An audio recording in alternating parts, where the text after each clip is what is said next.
eu vivi 10 anos na Arábia Saudita, estudei lá. Eu nunca me preocupei, em 10 anos, quase 11 anos, nunca me preocupei em andar na rua à noite ou durante o dia, sozinho ou acompanhado, de risco ou medo de alguém me assaltar. Nunca. Nunca. Super seguro. Muito seguro. Mas as leis, os valores são praticados, ou por bem ou por mal. Como assim? Por exemplo, não pode roubar, porque se roubar, a mão é cortada. Não é preso. A pessoa não é presa. A mão dela é cortada e é solta. Pronto. E se roubar de Você novo, fala, a outra mão é cortada? não, o pé esquerdo. Primeiro corta-se a mão direita. Se roubar de novo, o pé esquerdo. Para que a pessoa ainda continue tendo condições de trabalhar, de manusear. Ok? Dando mais uma chance para ela. O que acontece? Você fala, meu Deus, vocês cortam a mão do ladrão? Não, a gente não corta a mão do ladrão. A Sharia, ou a religião islâmica, não corta a mão do ladrão. Quem corta a mão do ladrão é ele mesmo, quando ele coloca no lugar o indivíduo que corta a mão. Então, é igual você colocar a mão numa serra. Você sabe que colocar a mão ali vai cortar a tua mão. Quem cortou foi a serra? Não, eu que coloquei a minha mão ali. Então, roubar corta a mão. Quando eu roubei, eu coloquei a mão de propósito, sabendo que eu ia ser... Então, a questão da justiça faz ter a segurança, porque a lei é aplicada. Você fala, mas a religião é sanguinária. Não, a religião, ela preserva vidas. Porque quando a lei é praticada, a punição é severa, inibe. A pessoa pensa 2 vezes para fazer alguma coisa. Estupro, assassinato, essas coisas, é impensável. Por quê? Porque sabe que ali vai ser pego e a lei vai ser aplicada. Então a pessoa pensa 300 mil vezes para... Isso são os valores islâmicos. Hoje, você vê que há superlotações das cadeias. Qual que é a solução?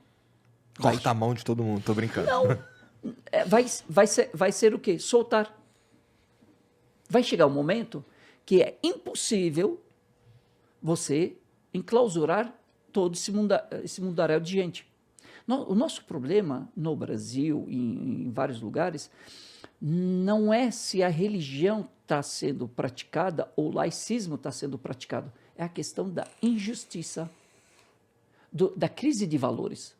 Hoje nós vivemos uma crise de valores onde não existe punição, não existe seriedade na aplicação dos valores, existe um problema estrutural de educação e estamos tendo o resultado disso. A permissibilidade, tudo permissível, essa questão de falta de valores está fazendo o quê? É o que nós estamos assistindo hoje.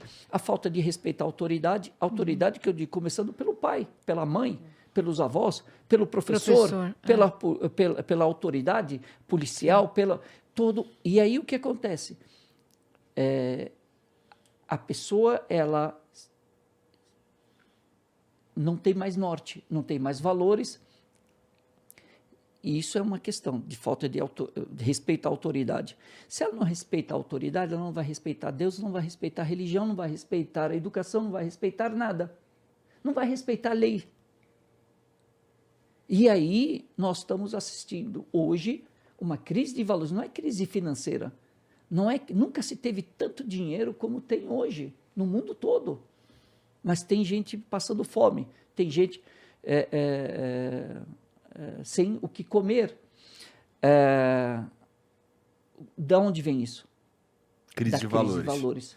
Então, não tem uma crise social, uma crise familiar, uma crise... Tudo isso são efeitos da crise de valores. A crise de valores hoje, da onde vem crise de valores? O que me traz?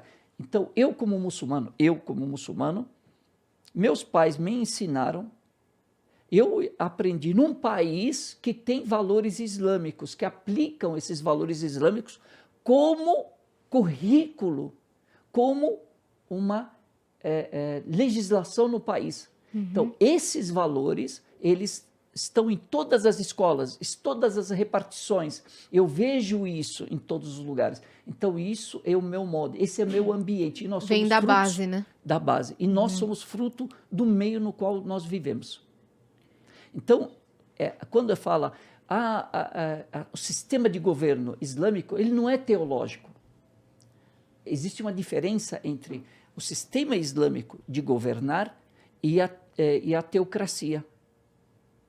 Existe uma diferença muito grande. Nós temos uma percepção do sistema islâmico de governo em relações, por exemplo, diplomáticas, em relação ao outro, em relação ao meu vizinho. São questões de valores. O profeta Muhammad, que a paz de Deus esteja com ele e com os demais profetas, disse, não é verdadeiramente muçulmano, não é completamente muçulmano uma pessoa que dorme satisfeita e o seu vizinho ao seu lado faminto, e ele sabendo disso. O que é isso? Isso é lei. Isso está no ordenamento jurídico islâmico. E qual Nesse seria caso, a numa sociedade como essa, não tem mesmo uma razão para roubar. Exatamente. Sheik, você falou que morou 11 anos na Arábia Saudita. Quando foi esse período? De 81 a 91. Tá, de 81 a 91. Nesse período que você estava lá, como é que você percebia ali a organização social? Tinha muita miséria? Tinha pessoas passando fome? Como é que funcionava lá? Você tinha as classes, a mais rica e a mais pobre, mas não tinha a miséria.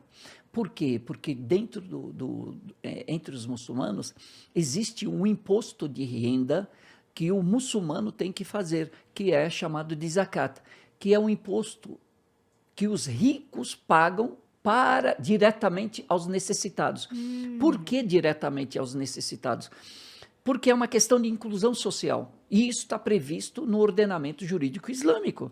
Está na Constituição Islâmica, está na Sharia, que é, todo ano eu tenho que fazer meu ano fiscal, fazer meu levantamento do meu ano fiscal e saber quanto que eu gastei, quanto que entrou de dinheiro, qual que é o meu lucro líquido. E a partir do meu lucro líquido anual eu tiro 2,5% e esse é o suprassumo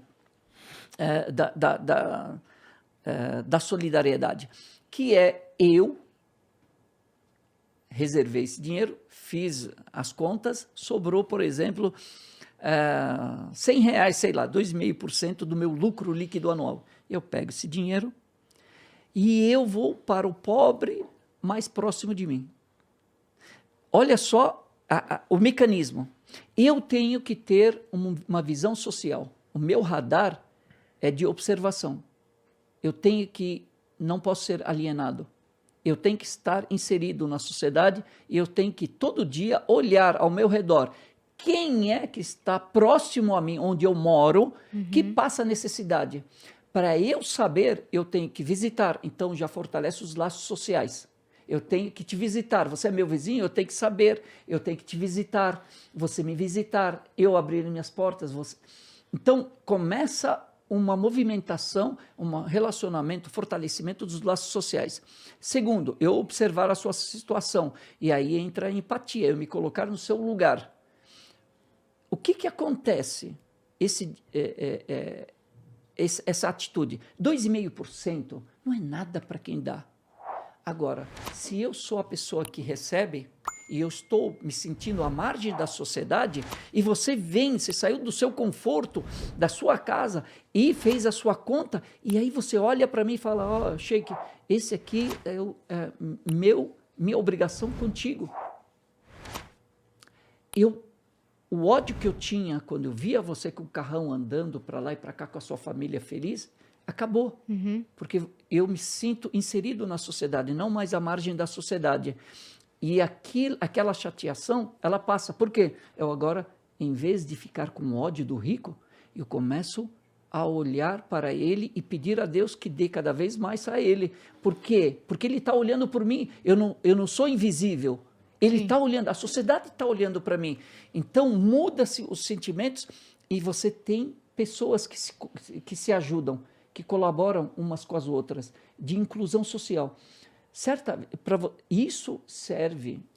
Isso aí serve para todo mundo. Independente se tá lá na Arábia Saudita, a gente aqui no Brasil também faz. Solidariedade. Em todo lugar do mundo, a gente tem que fazer.